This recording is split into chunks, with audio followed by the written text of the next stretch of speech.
Every generation produces more opportunity than the one before it.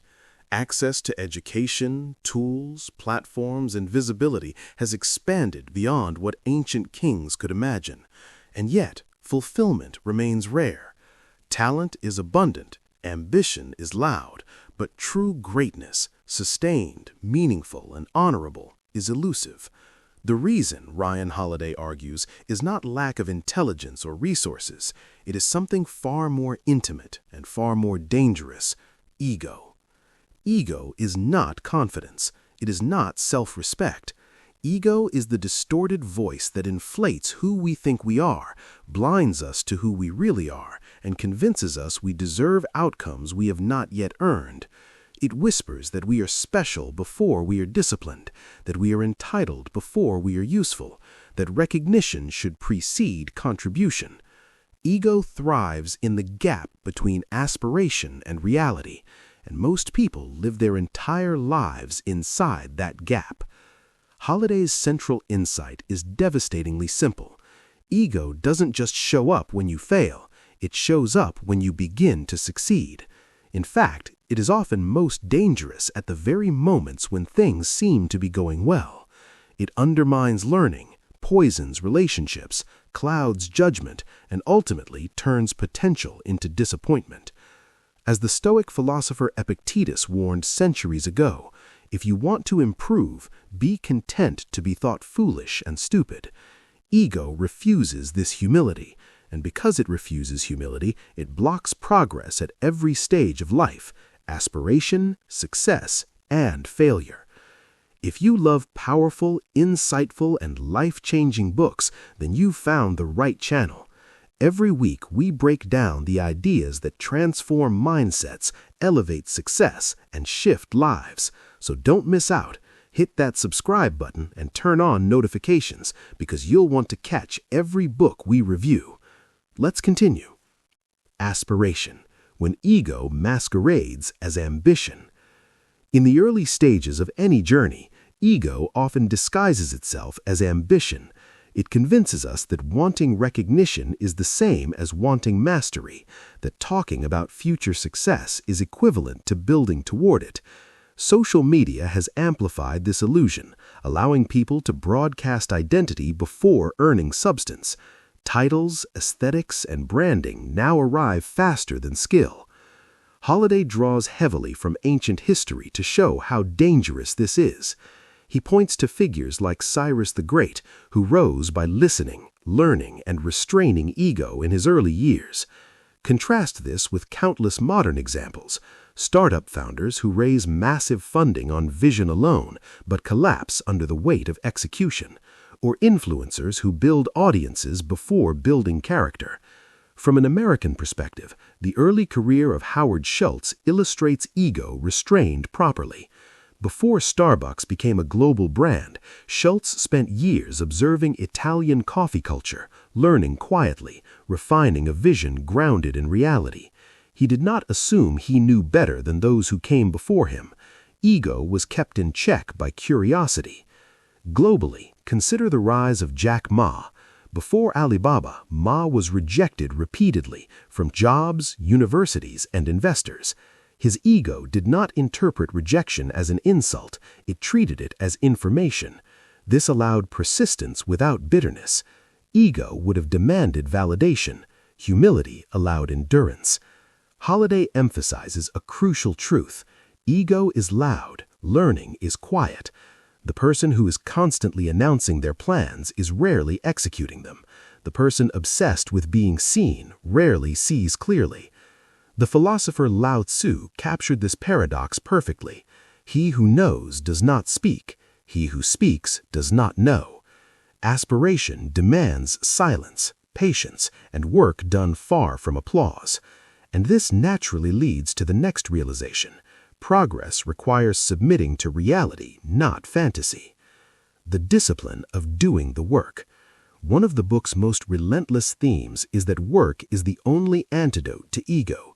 Not glamorous work, not visible work, but repetitive, uncomfortable, often thankless labor. Ego wants results without process. It wants influence without competence. It wants authority without accountability, but reality does not negotiate. Holiday draws from the life of Ulysses S. Grant, who failed repeatedly in business and military postings before finally mastering leadership. Grant's eventual success during the American Civil War was not brilliance, it was steadiness. He showed up, he endured, he focused on what was directly in front of him. In modern times, this principle is visible in athletes like Giannis Antetokounmpo. Long before he became an NBA MVP, he was known for obsessive fundamentals, conditioning, footwork, repetition. His humility kept him coachable. His ego never convinced him he had arrived. Globally, the Japanese concept of kaizen, continuous improvement, reflects this ethos. Small, consistent progress compounds over time. Ego hates compounding because it delays gratification. Mastery requires it.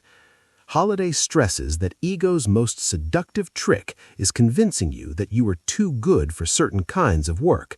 But the moment you believe something is beneath you, you have already stopped growing.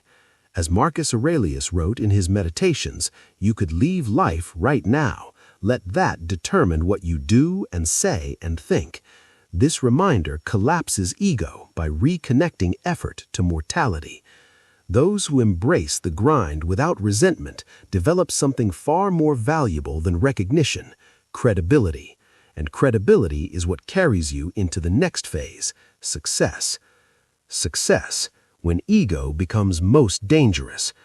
If ego sabotages aspiration by inflating identity, it sabotages success by distorting reality. The moment people achieve momentum, ego steps in and says, "This happened because of who you are." It rewrites history, exaggerates genius, and minimizes luck, timing, and help from others. Holiday is blunt. Success does not mean you were special. It means you were effective under certain conditions. Those conditions can change. History is full of fallen giants who confused temporary success with permanent superiority. From corporate collapses like Enron to political downfalls across continents, the pattern is consistent. Arrogance replaces learning. A powerful American example is the fall of Nokia. At its peak, the company dominated global mobile markets. Internal ego prevented leaders from listening to engineers warning about smartphones. They assumed dominance equated to inevitability. Ego silenced dissent. Reality responded brutally. Contrast this with companies like Amazon. Jeff Bezos famously structured Amazon to operate as if it were always on day one. This mindset was not branding, it was ego management. It acknowledged that success is fragile and requires constant reinvention. Globally, consider the humility embedded in South Korea's industrial culture. Companies like Samsung continuously invest in learning, even after global success, understanding that stagnation is death. Holiday emphasizes that success should make you more disciplined, not more entitled. It should deepen humility, not inflate identity. The higher you rise, the more carefully you must manage ego. The Stoics understood this danger well. Seneca warned, "It is not that we have a short time to live, but that we waste much of it." Ego wastes success by converting it into complacency. And inevitably, whether through external forces or internal mistakes, failure arrives. Failure, ego's final test. Failure does not destroy people. Ego does. When setbacks occur, ego reacts in two destructive ways: denial or despair. It either refuses responsibility or collapses under shame. Both responses block recovery.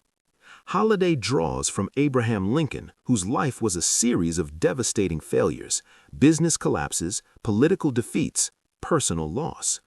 What distinguished Lincoln was not optimism, but restraint. He did not internalize failure as identity, he treated it as circumstance. In modern times, Oprah Winfrey's early career is instructive. After being fired from a television job for being unfit, she did not argue with reality. She adjusted. She learned. Ego would have demanded validation. Humility accepted redirection. Globally, consider Nelson Mandela. 27 years in prison could have turned failure into bitterness. Ego would have demanded revenge. Instead, Mandela transformed suffering into moral authority by mastering his own emotions. Holiday insists that failure is information, not a verdict. Ego turns mistakes into identity. Wisdom turns them into instruction. As philosopher Michel de Montaigne observed, there is no conversation more boring than the one where everyone agrees. Failure forces disagreement with the self, and growth lives there. But recovery requires one more discipline: detaching self-worth from outcomes. The art of being a student forever. The highest form of ego control is lifelong learning. Masters never declare themselves finished. They remain open, curious, and adaptable. Holiday warns against the illusion of arrival.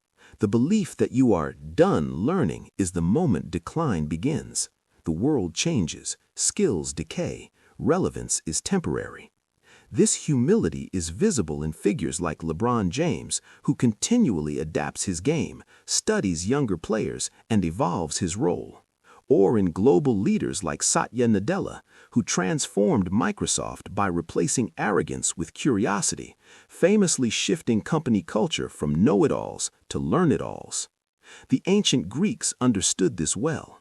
Socrates' most radical claim was not knowledge, but ignorance. I know that I know nothing. This was not self-deprecation, it was strategic openness.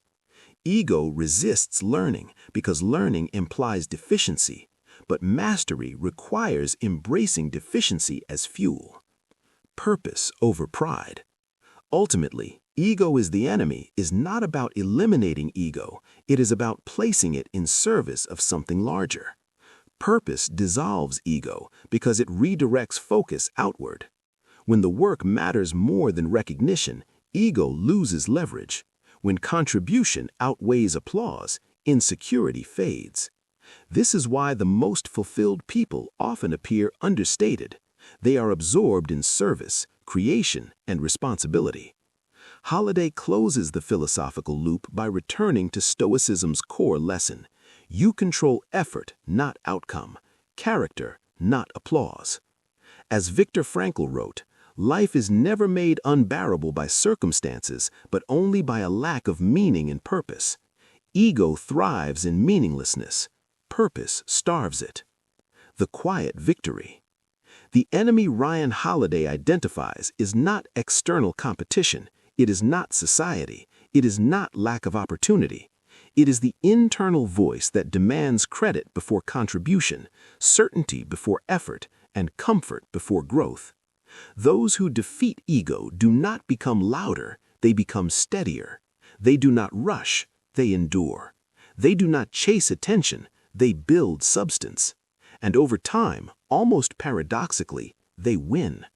Not because they wanted to be seen, but because they were too busy becoming worthy of being seen.